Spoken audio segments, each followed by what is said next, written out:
Like a night out in Sheffield,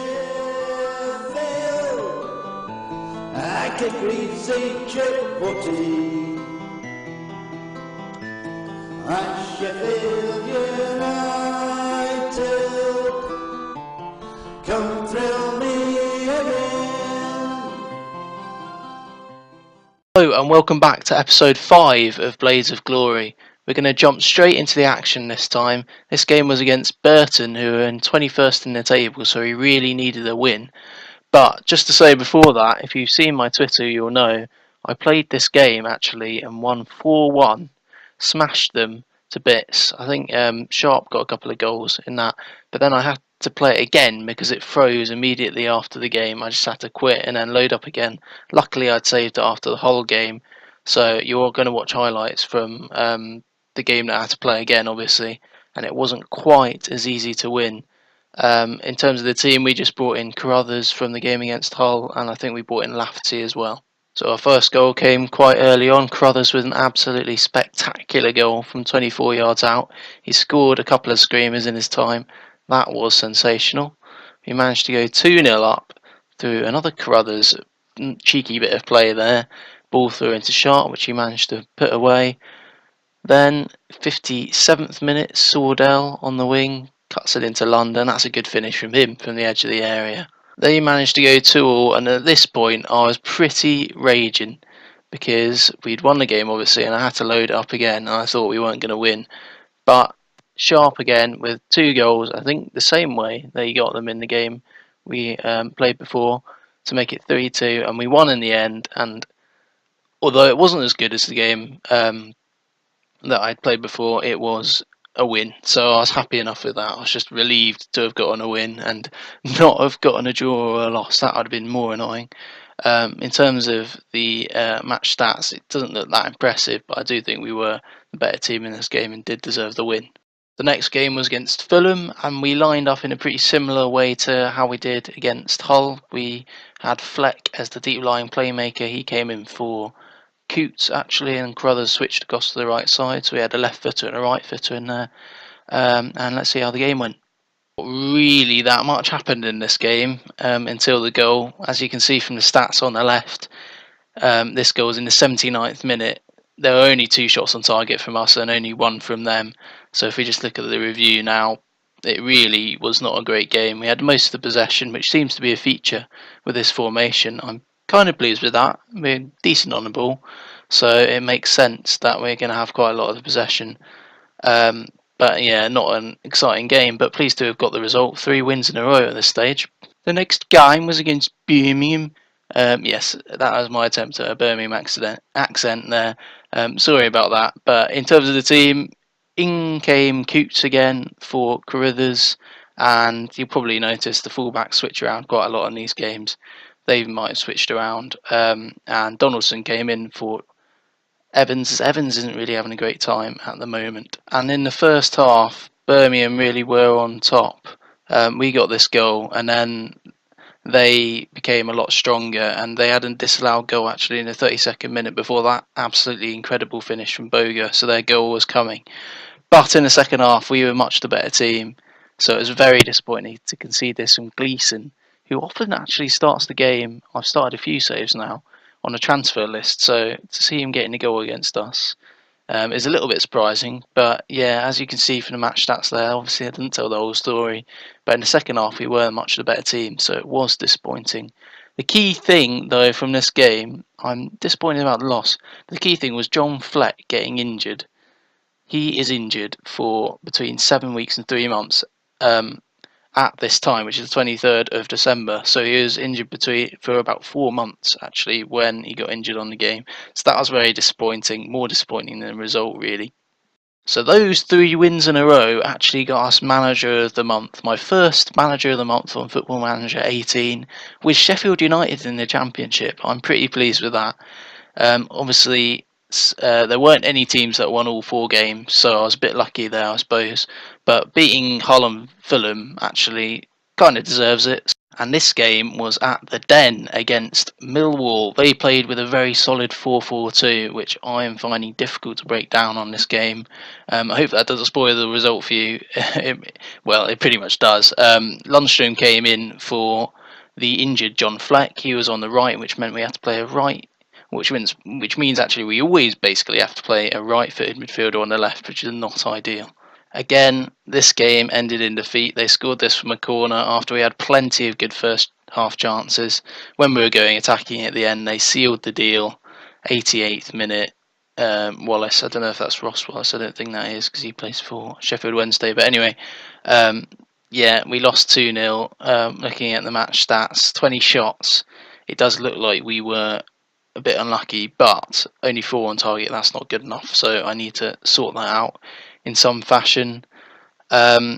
Possession's good again, but that doesn't really mean anything if you're not getting shots on target. So yeah, not a good result and not really a good performance. The next game was back at home against Bristol City, and you'll notice here I forgot to take the screenshot, which I did last episode. Hopefully, the more times I take the screenshots of the pre-match formations, the more you'll see it. But I think you can really pretty much see what's going on here. Maybe it's a bit less fancy. You'll see there Ezri Konsa and Jack O'Connell. They're basically playing together all the time now, which is good. Konsa's improving a lot. I'll show you his screen in a little bit. Anyone else who came in for anyone, I think Carruthers came in for Coots, and that was about it for this game. And this game was another 2-0 defeat. Bristol City, a really, really good side actually. They're first in the league, or they were at this point. They hit us early on, 6th minute. Jeju, is that how you pronounce it? Jeju? I don't know, but he was very good against us. Lecco again, he finishes it off nicely. Those are the only highlights, the only goals in the first 12 minutes. And you can see there Ezri Konsa got sent off in the 46th minute. That was a bit annoying. You would have seen that actually on a formation screen, that he wasn't playing at the end of the game. Shots wise, yeah, they had more shots. We had more possession even in the second half. I guess they just went defensively, tried to seal the win. So yeah, not ideal. Can't really take that much from the game in the second half. We just got screwed over very early in the game and we couldn't recover. I think they're just very solid defensive side, so they're difficult to break down, especially with 10 men. The last game I've got to show you is at Deepdale in Preston. They went with a 4-2-3-1, a very classic formation. We carried on with our formation, and you'll notice there Shaibu is up top. He's been impressing in the under-23s. I thought he'd deserve to go because Evans not really doing anything. I don't think he's scored this episode at all. So I brought him in, and Jake Wright at the back, you'll notice there, instead of Konsa. And well, this was another loss. Robinson heading in from the early corner from them, and then they got another goal in the 55th minute. I think this was an example of our high line not really working that well. I don't think Jake Wright had that much pace, so that guy managed to get through. We got a consolation goal in the 56th minute, and I thought we could build from there. And I think we did have quite a lot of shots on target after that, so it was a bit disappointing not to win.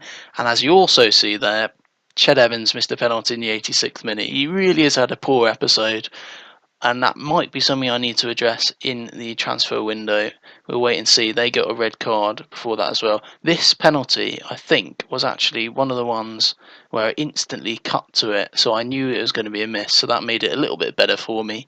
But still, you don't want to miss a penalty, and I was a bit hopeful there that actually he could tap it in afterwards, but he didn't. So 4 losses in a row going into the live game. I'll show you the table now before that. Hopefully we can put an end to our misery. Here we are on the table, and it's pretty similar to how it was last episode. 8 points off playoffs now. That gap has widened a bit, and we're 6 points off the relegation zone, so it's sort of swapped around a bit. Leeds in there, who've played an extra game actually. There's a couple of teams that look to be getting cut loose, Barnsley and Bolton, so that's good. We should really, I don't even know if they're going to be able to get 29 points from the season given their record, so we should really be safe from then. But it looks like there's going to be a lot of teams going right up to Hull. Maybe Hull are a bit too good, probably including us, that could be sucked into this relegation battle, so we need to stay clear of that. Tactically, I have switched it up this game. You may well be relieved to see that. We brought Brooks into the left because I really don't want to not play him if we're playing this 5-3-2 formation. He is a left footer, so I think that would be quite crucial in his role. A deep line playmaker, he can play that role pretty damn well. It's only defensively he's not that great, but hopefully O'Connell and Stevens can make up for his lack of defensive ability there. Um, Otherwise, we've got in goal Blackman we brought in this game for Simon Moore. I didn't really see too much difference in performances and their keeping ability, so I thought we'd bring him back in. O'Connell, he's started pretty much every game. Stearman, Consat, I'll just click on him now to show you he's made a bit of progress in terms of heading and marking. He seems to have improved. He always was good at tackling, actually, when he came in. Very good tackler of the ball. This doesn't really show us that much, but if we just look on marking, he has improved that by 0.2. There's not too much else he seems to have improved, but that has moved him up half a star in the rating. And as I think 19 years old, he is 20 years old now. He is a very good player at the moment for us, so hopefully he can carry on improving.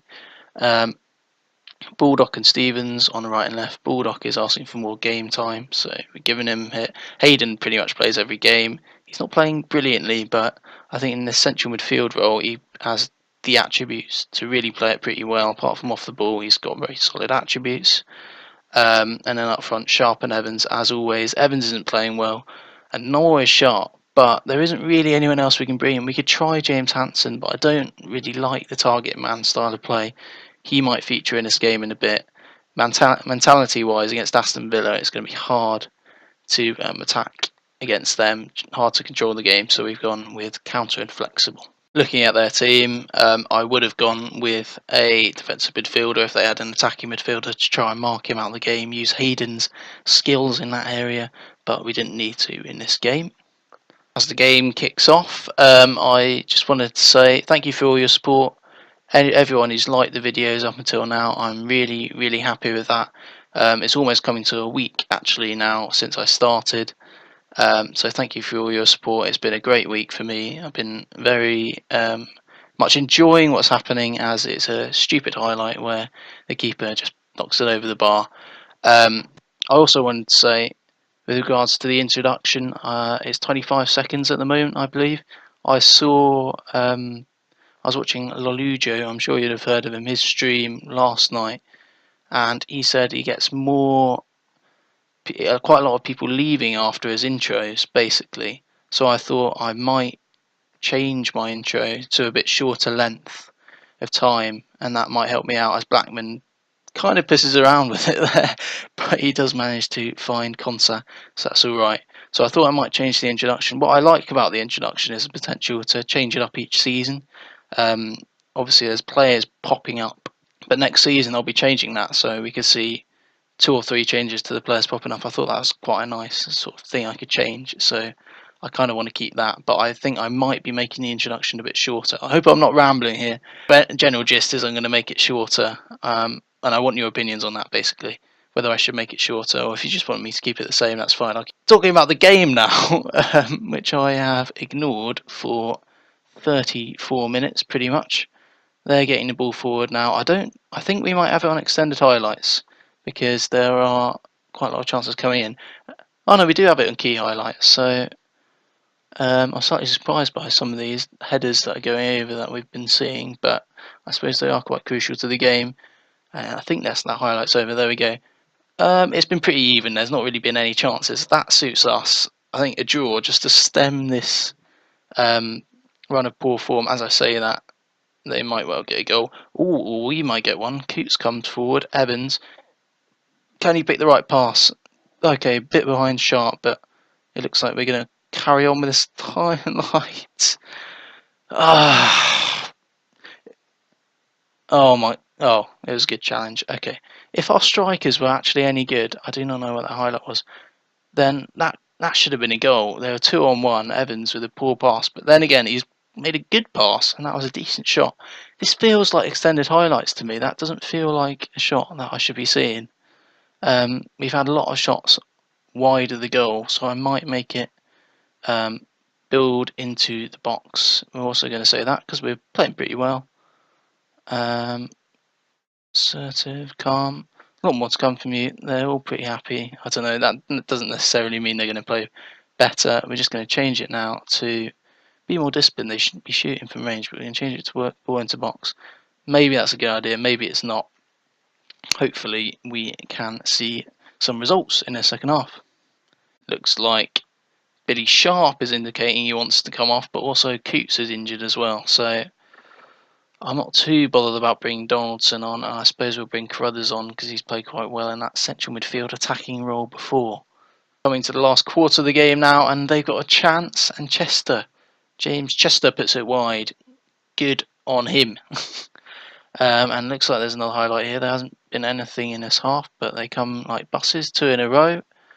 Snodgrass plays it through, and that's our high line not working well, and they hit the post. They're getting a few more chances in this half. I might have to tinker with it a bit, but it does look like we're more the aggressive team, although the highlights are not showing that. As normal, and Bjarnason puts it away, and I really should have changed something before. This is frustrating. We've had to make those subs. I didn't want to make them. We're just going to go more direct, take it off, work ball into box.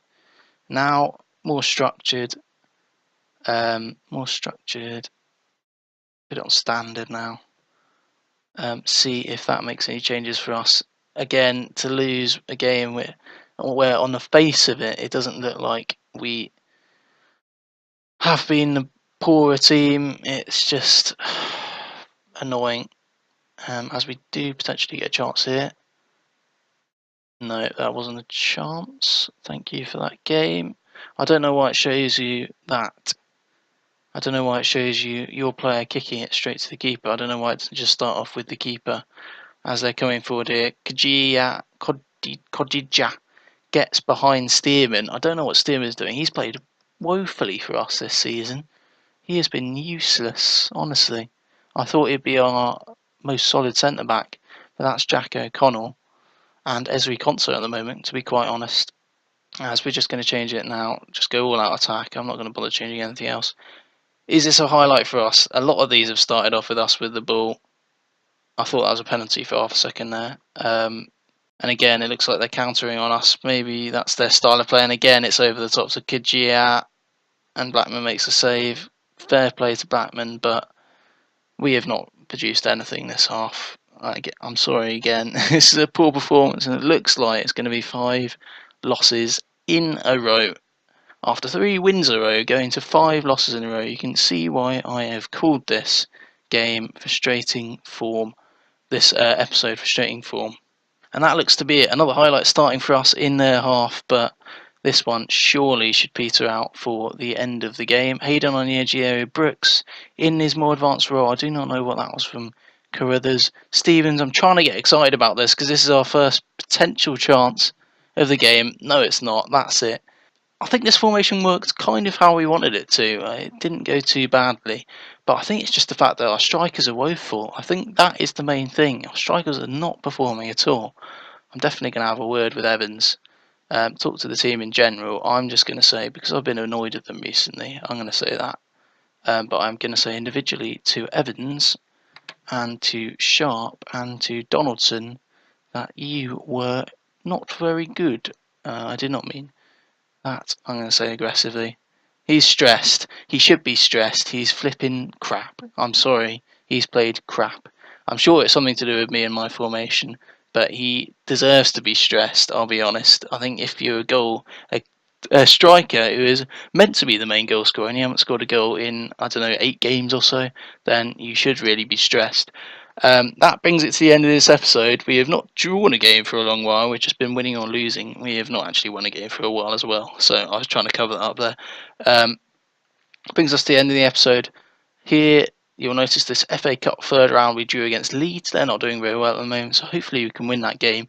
That'll be the one we come back to, because it's the transfer window will have opened. So I'm going to give you a little chat through the transfer window and any players we're definitely going to let go or try and let go, and then any players we've got our eye on to bring in. It's more than welcome for you to leave any comments, as usual in this episode, just in general, but in terms of transfers, that would be quite nice if you could offer me any tips. Strikers, especially, is probably the position we're going to be looking at. So yeah, that'd be great. Leave any comments you want on this video. Of course, if you like this video, please subscribe, please like the video. Yeah, bye for now.